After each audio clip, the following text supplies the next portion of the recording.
Hello, this is Jim Schaefer, executive producer and host of Rip Rap, the academic book television program. My guest today is Johannes von Moltke.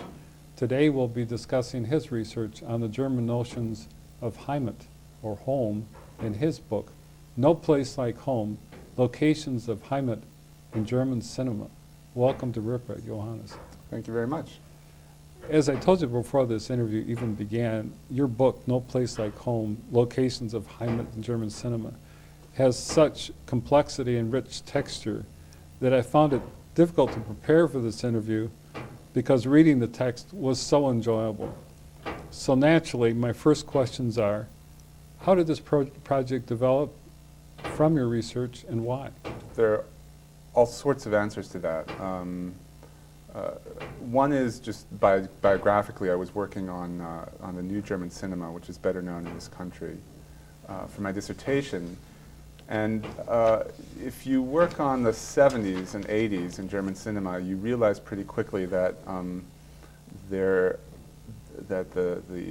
filmmakers and the people involved in film at the time were reacting very strongly against what was going on in the 50s and obviously before during the Nazi period. It led me backwards, so to speak, to start looking at the 50s, what that was really about, which remains a fairly under-researched area in German film history. That's changing. It's also been a fairly unseen era in the U.S. of German film history. That's changing a bit thanks to the internationalization of video and DVD, and also some film series that, in particular in New York, were put on in the last 5 years or so. So the 1950s are now becoming an object that one can actually see, and therefore not just an object of archival interest, which was one of the problems at the time. So I'm very happy to see that happen. Not exactly because the 50s are, the golden period of German cinema, by any stretch, but the fact that they weren't seen in the U.S. doesn't correspond with what was happening in Germany. I mean, they were very much seen at the time. Cinema was easily the most popular art in the 50s and an incredibly important cultural phenomenon. Now, why did I start working on notions of Heimat? If you're interested in the 50s, that comes with the terrain, quite literally. About 1 in 5 films at the time were Heimat films, so-called Heimat films, featuring lush sceneries and remote villages and supposedly simple country life. And they had an enormously successful run, the way genres do. One success built on another, and it spun off remakes and series, sequels. So it really was a cultural phenomenon in the 50s that I became interested in. So one aspect of this was working backward from the 1970s, working away from notions that had dominated German film history until the 90s, assumptions that films are always made by great artists, that what we're looking for are the aesthetics of films, or in the case of Nazi cinema, that what we would be looking for would be, pure propaganda. And with the 90s, the time I was in graduate school or so, some new approaches opened up to thinking in terms of genres and in terms of cultural connections and how does film work in cultural history. And to that degree, working on the 50s was very much about understanding the reconstruction of Germany after fascism, a topic of obvious interest. I mean, there's one anecdote about how I got to this. I started researching actually relationships between the U.S. and Germany in the immediate post-war period, and had thought for a while I'd be working on Americanization of Germany. But coincidentally, I came across this film called The Trapped Family in America, which was an obvious case for German-American relations. And I started looking at it and gave an early talk on it that led to a chapter of this book, and realized that what was going on when the Trapped Family went to America and before The Sound of Music was made was that the Germans were kind of exporting their own problems, their own issues, their own concerns onto a foreign landscape, onto an American Vermont narrative, right, where the Trapp family still has its lodge today. And I realized that, I mean, you look at that film once or twice, this is a film from 1958, and you realize immediately that what these people are concerned with are issues of home and belonging and identity that were typical at the time of the Heimat film. So in a way, there's a very circuitous route by which I came to this, which is going to the US, finding a film that's the prequel to The Sound of Music, essentially. It's the story of The Sound of Music before The Sound of Music was made. That's, I think, 61 or 65, I'm not sure. And then going back and looking at the way this works in Germany. Once you start doing that, the 50s are no longer, you can't stay in the 50s, because you realize that the issue of Heimat and home, which goes well beyond the cinema in Germany as a kind of discourse, extends well beyond the 50s in cinema. And that you have to look at early cinema, you have to look at the 20s, you have to look at fascism and its use of Heimat, with some surprising results, at least to me surprising. And you have to look beyond the 50s too, that you know, these notions are still with us. They were reworked in the 60s, they were reworked within the new German cinema, and there's still material for quotation even today. See, that's what fascinated me, is that you had this long view, as they say, about, you know, and then putting this all into context. And it was fascinating that this period in the 50s that seemed insignificant or even banal or something, that when you start putting it into context, now it becomes part of a progression of thinking about a concept that had been in German and global discourse, really, about what is home and what does that mean. Right. Yeah, I think the question of the German and the global is extremely interesting, and there's a tension always in terms of nationalizing this concept and saying Heimat is something we only know in Germany because the term is so loaded, you can't translate it. Everybody always complains that home isn't really the translation for Heimat. Homeland isn't exactly it either. There's a kind of fuzzy feeling that Germans have when they understand the term, or some Germans. Others start bristling because it's so conservative and loaded politically. So there's a real national dimension to the term, and at the same time, I was very interested to explore how other ideas and other ways of talking about home might help me understand the idea of Heimat. So that's one reason why in the book I go to work in human geography, for example, that explores issues of home and exile and identity, to try to unlock aspects of Heimat that you don't see if you just stay marred in the German national discourse. See, I found that really fascinating, is that because also if you ask many people in this country what's home, well, they think they know, but it's much, much more complex than that. And that's where the thing that really captured my attention is that there is this complexity. There's home and homelessness. There's this kind of binary thing. So you open the book with that thing from the American movie Wizard of Oz, and Judy Garland is the main character, as Dorothy clicks her ruby heels and says, "There's no place like home." Well, is that a place to go to or get away from? And I thought that's what really started, a very provocative discussion.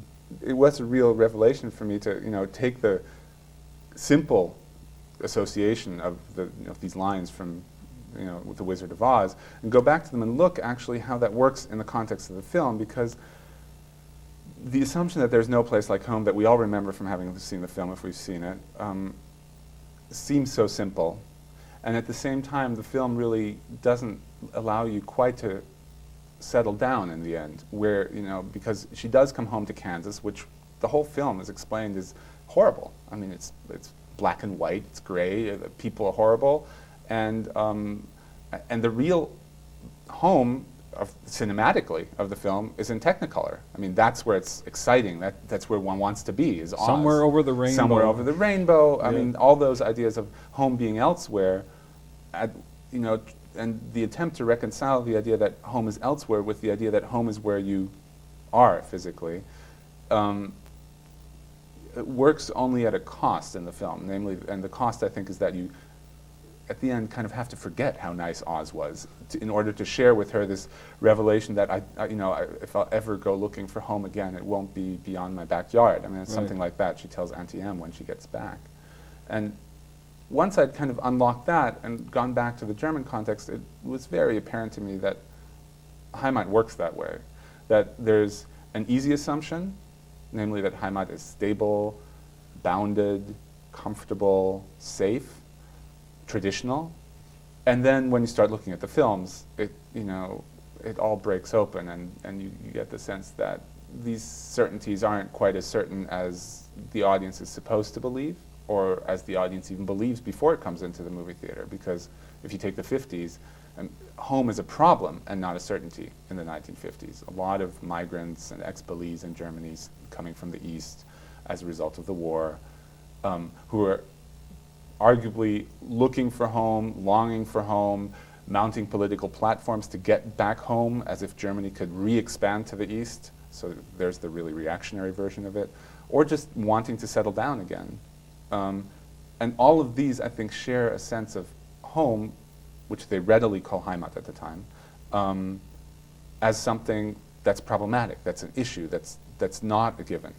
And then these films come along and supposedly show it as a given and comfortable, and you can sing and you have your folklore, and that, I think it becomes rather transparent that these films are all out to solve problems rather than to mirror a state of bliss. And there's that whole thing that somehow it was local and rural, and that you had a certain kind of, the traditional dress and certain customs and all these assumptions that didn't exactly work. Right. It was a fantasy, as much of a fantasy as someplace over the rainbow in Technicolor. There were all these elements that, was convenient, but like you said, didn't quite answer the need that it was trying to deal with. It's a post-war society. The cities are bombed. A common reading, to the degree that that scholars have worked on these films, has been for a long time that because the cities are bombed, people escape to the cinema, and that this is some completely reverse world, like Oz to Kansas, right? But then again, the relationship between Oz and Kansas is helpful in unraveling this, because Oz and Kansas are not just opposed in terms of black and white and color, but also mirror images of each other. And that was very useful for me in thinking about how these supposedly escapist films of the 1950s are also films that are about the cities, that are about bombed out cities, that are not just the opposite, but also somehow build processes going on in the cities into their plots. So for example, you have in the post-war period a very, very rapid modernization known as the economic miracle in Germany, in West Germany. And you would think at first glance that the films of the genre are immune to that idea because it's a traditional genre. And then you start thinking about it again and look for the endless amounts of late model convertibles that drive through these sets, and the incredible back and forth between city and country that helps to establish the locale of the country, but also draws in the relationship to the city. And you start realizing that, again, this is working through issues that are not just remote, but very central to the society of the time. And that the whole shifting relationship between country and city is part of what these films are dealing with.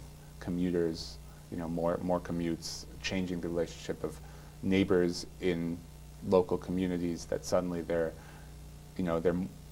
more neighbors with the people at their workplace 50 miles away than they are neighbors with the farmer next door. But of course, the films try to preserve also the idea that the farmer next door is your best neighbor. One of the things that fascinated me is that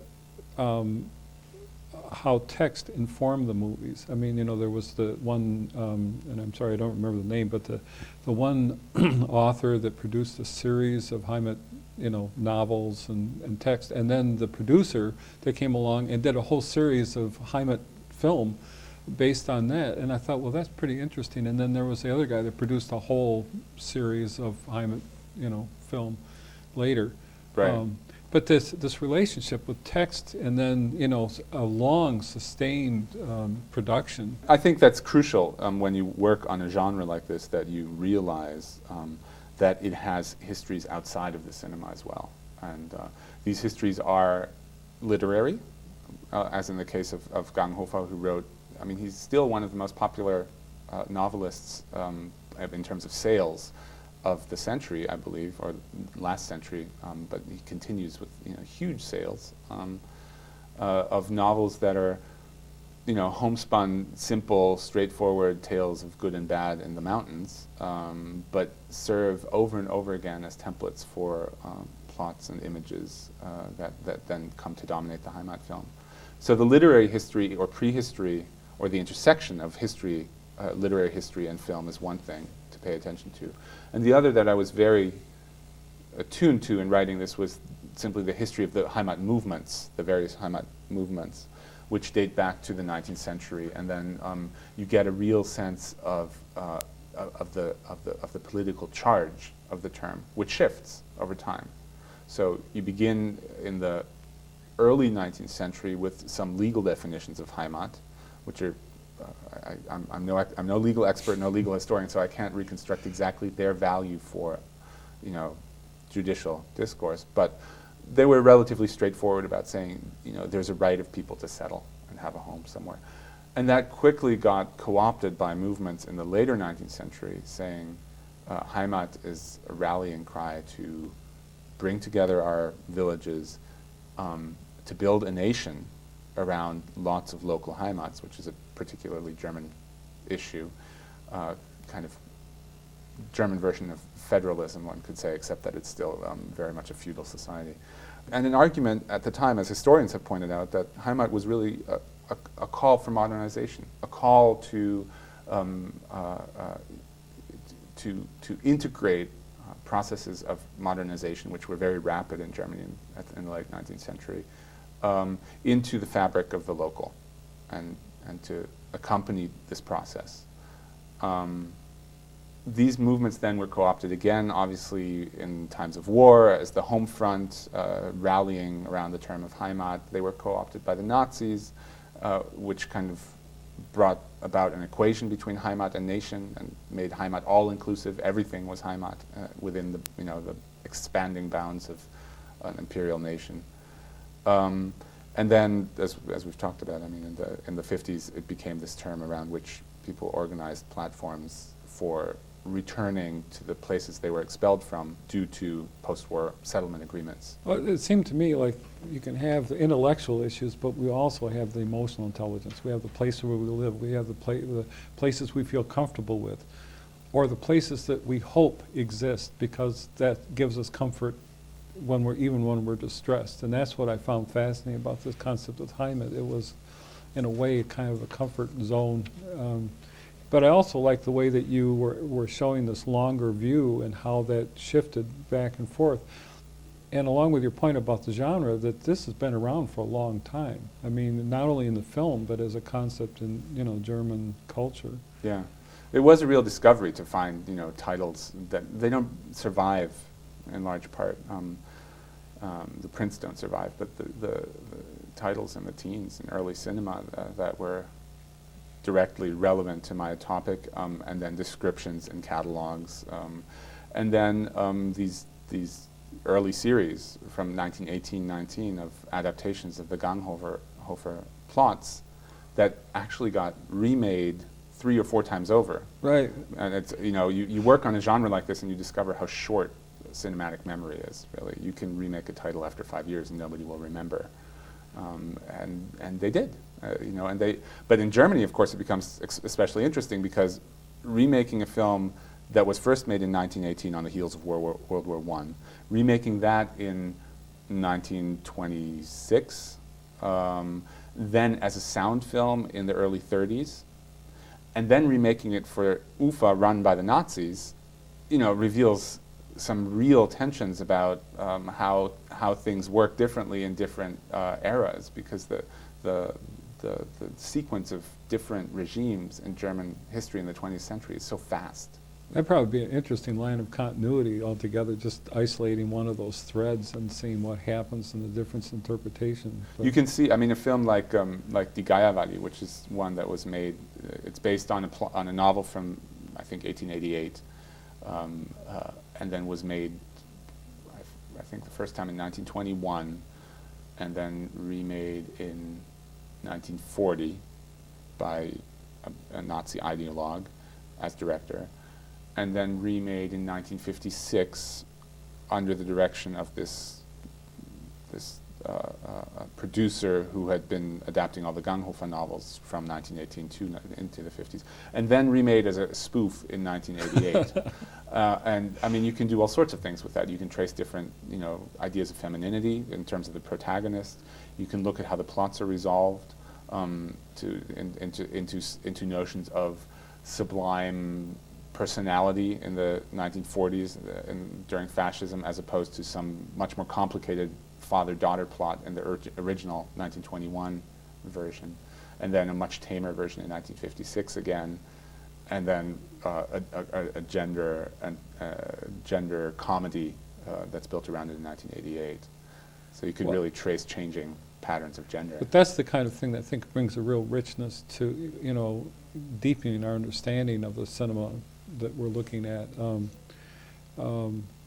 The thing that we were talking about just before this interview too was the challenge of having a discussion about an audiovisual event in a print, medium like a book, and how things are changing in the publishing industry, but there's still challenges about, how can you get more images, how can you discuss that, and what happens. Right, and there always is the issue of when you produce these kinds of books, of your readership.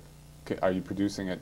Will you get readers into the book enough so that they follow you along descriptions that have a bearing for analysis, but you have to get through the descriptions somehow. So that's a real challenge in writing. It's one I actually like a lot. It's also in teaching. I love teaching film to students because one of the jobs you do is translate visual effects and visual affect also. How do you relate affectively, emotionally to an image into words, and you explain to students how it works, and there is this aha effect that you can really so there's something productive about changing images, or writing about images and writing about the audiovisual, but you would like it to be accompanied by evidence, by visual evidence that people can work on, and we'll have to see as the publishing industry changes whether book publications have more images, or whether things that are published online then actually work more in a multimedia Or you could have a website thing that to show some of them, or shows some of the clips from clips. them or something. Exactly, yeah. And that was one of the issues you mentioned too. Well, in your preparatory remarks to the book is how many films you watched, because you can't talk about it yourself as a scholar until you've seen them and then place them into context. Of course, right. And so you were watching all these films, but then also how can you have access for your students, for other people to take a look at them, to understand the points that you're making. Right. And in another country. I mean, one of my almost shocking discoveries was when I was doing research on this topic in Germany for a year. There's a 24-hour pay TV channel that just runs Heimat films. Oh my God. So you can, I just had the video recorder on and taped everything I could off the air. And it testifies, the viability of that channel testifies to the enduring power, or popularity at least, of these films, right? That I'd love to know the demographics. That's something I didn't research, and I don't know if it's available, of the demographics of who actually watches these films day in, day out, and whether the channel can make it on 24 hours of Heimat program as one of its, it's a larger pay TV channel, and that's one of its One of the programs. 500 channels available. Right, right. But then, things come out on video and are available even in this country. There's something called the German Language Video Center that's online, and people who speak German can order it. And then, the Film Society at Lincoln Center did a whole subtitled run of these films. The Goethe Institute, the German Cultural Institute, is subtitling them and making them available on 16mm print. So it's becoming available, and that's great. I also enjoy the way that you linked up with larger notions of nation and space and modernity and historiography with this. It's quite a well worked out, theoretical framework. That turned out to be something that was very important to me. There's an assumption in a lot of writing on Heimat that there's an immediate relationship between Heimat and nation, and I started working on the heels of two historians who really looked at that assumption in some more detail and started breaking it up a little bit and saying that part of the point is that Heimat, as the local, is not identical with the nation, but is something that has links to the larger whole that we need to look at.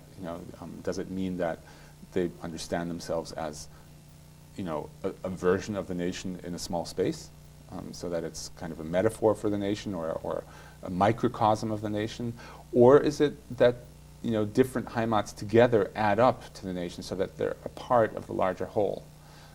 Which is something that Alain Confino, a historian working on the notion of Heimat in the late 19th and early 20th centuries, found to be the case, and that I found very intriguing for some of my own analyses, in particular the series by Edgar Reitz, which is probably the most famous or best known version of Heimat film in this country, because it got multiple broadcasts on public television and was pretty widely discussed. And there I found, it really, this idea that Heimat is actually not identical with nation, but should be seen as something that has its own place in the nation and is part of what constitutes a nation, was incredibly useful for me in rethinking that film, which I hadn't liked that much when I first saw it. It's a 15-hour miniseries.